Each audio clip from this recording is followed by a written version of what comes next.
Today we are going to learn about one neuronal computation, that is, in neuron the frequency of firing, that means the frequency of action potential, reflects the intensity of stimulation. In laboratory we can insert a microelectrode inside a neuron, then we can connect this microelectrode with a battery to stimulate the neuron by injecting current. Also we can insert another microelectrode inside the neuron to measure the resulting membrane potential change that occurs due to the injection of currents. If we do this, we can inject sufficient amount of current that can generate action potential. Now, if we increase the magnitude of the current further, what will happen? The amplitude of the action potential, that means the peak value of action potential, will not increase. We will find that the number of action potential increases. That means the rate of firing. So somehow the neurons can sense the intensity of stimulation and then it reflects by the frequency of firing. So we will learn how this mechanism is achieved by a neuron. So at first let's understand the basic of action potential. In an unexcited neuron, the membrane potential rests at resting potential at -70 millivolt. In that membrane potential, the voltage gated sodium channels and the voltage gated potassium channels, this is called delayed rectifier potassium channels, remain close in conformation. When depolarization occurs, that means the membrane potential increases from resting potential within the range of -50 to 0 millivolt. The voltage gated sodium channels open, and through the open channel sodium enters inside the neuron. At that time the delayed rectifier potassium channels remain close. From closed state to open state, the voltage gated sodium channels require less than 0.1 millisecond, so it quickly sends depolarizations and become open. Now at the peak of depolarization from 0 to +40 millivolt, the voltage gated sodium channels actually change its conformation another time from open to inactivated state, and it requires 0.5 to 1 millisecond, so it quickly gets inactivated. Now through the inactivated channel, sodium cannot enter inside the neuron. Now the problem is this channel could not recover from inactivated state to closed state by itself. Here comes the rescuer, the voltage gated potassium channels. From +20 millivolt, this voltage gated potassium channels open, and it remains open unless the membrane potential is reset at resting potential. So that is called the repolarizations, and it remains open when the membrane potential is greater than -70 millivolt. The whole resetting occurs within 4 milliseconds, that requires 4 milliseconds. This is called the refractory period. Within this period, no action potential could occur. So basically the delayed rectifier potassium channels actually helps in the recovery of voltage gated sodium channel from inactivated state to closed state, so that it can sense the depolarization again, so another action potential could occur. Basically it helps in repetitive firing. Now repetitive firing in itself is not enough.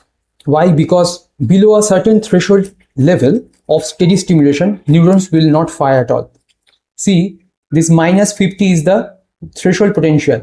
This is already inbuilt in a neuron. During the depolarization, if the membrane potential meet or exceed the threshold potential, a full firing occur, and if the membrane potential do not meet or exceed the threshold potential, no firing occur at all. But above the threshold level, here is the problem, it will abruptly begin to fire at a relatively rapid rate. That means there is no correlation between the intensity of stimulation and the frequency of firing. Now the problem is solved by another potassium channel called rapidly inactivating potassium channels. Now let us quickly understand the important difference of rapidly inactivating potassium channels from delayed rectifier potassium channels. Both these channels remains closed at resting potential and open during depolarization. But the main difference is that rapidly inactivating potassium channels get inactivated quickly. That's why it's called rapidly inactivating. But the delayed rectifier potassium channels show little inactivations. So by the inactivation of this channel, rapidly inactivating potassium channels, it increases the interval between action potentials during repetitive firing. And as the interval increases, it reduces the rate of firing at the levels of stimulation that is just only above the threshold potential. Now we will understand these 2 points. See, this is the typical graph of action potential. Here the refractory period is 4 milliseconds. Now in this action potential, the voltage gated sodium channel and the voltage gated potassium channel, that means the delayed rectifier potassium channels, are involved. Now when the rapidly inactivating potassium channels actually gets involved in this scenario, the difference occurs here. This is called early repolarization, and that increases the refractory period. As you can see, here is the 4 millisecond is the refractory period, and in case of rapidly inactivating potassium channels, when it actually involved in this action potential, the refractory period increases about 6 milliseconds. Now, as we have understood that the voltage gated sodium channels actually opens, and due to the opening of voltage gated sodium channels, the peak of action potential is achieved, and it requires 1 millisecond. So the subsequent action potential occurs after 5 milliseconds. 1 milliseconds for to reach the peak and 4 milliseconds for refractory period. Let's suppose in 60 milliseconds there will be 60 divided by 5, that means 12 repetitive firing can occur. But when rapidly inactivating potassium channels is involved, the whole timing requires 7 milliseconds, that means approximately 9 repetitive firing occur. That means it reduces the rate of firing. So at first, at resting potential, that means at minus 70 millivolt, the voltage gated sodium channel, rapidly inactivating potassium channel, and delayed rectifier potassium channel all remain closed. When depolarization occurs within the range of minus 50 to 0 millivolt, as usual, the voltage gated sodium channel is open and through which sodium enters.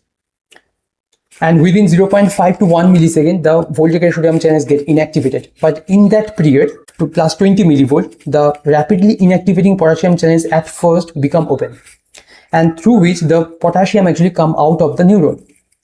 But as because these channels get inactivated quickly, so it becomes inactivated. And in that time, this is called the early repolarizations. The voltage gated sodium channel and the rapidly inactivating potassium channels both remain inactivated, and the delayed rectifier potassium channels also remain closed. Now, the delayed rectifier potassium channels actually open, and that causes the repolarizations, and it actually reset the membrane potential at resting potential. So this extra step that occurs due to the inactivation of the rapidly inactivating potassium channels causes early repolarization that increases the interval between the action potential. Now, by this way, it actually removes the discontinuity in relationship between the frequency of firing and the intensity of stimulation, and the result is a firing rate that is proportional to the intensity of stimulation. Hope this video will help you. If you have any doubt about this topic, you can write me in the comment section. Thank you for watching, and always keep learning.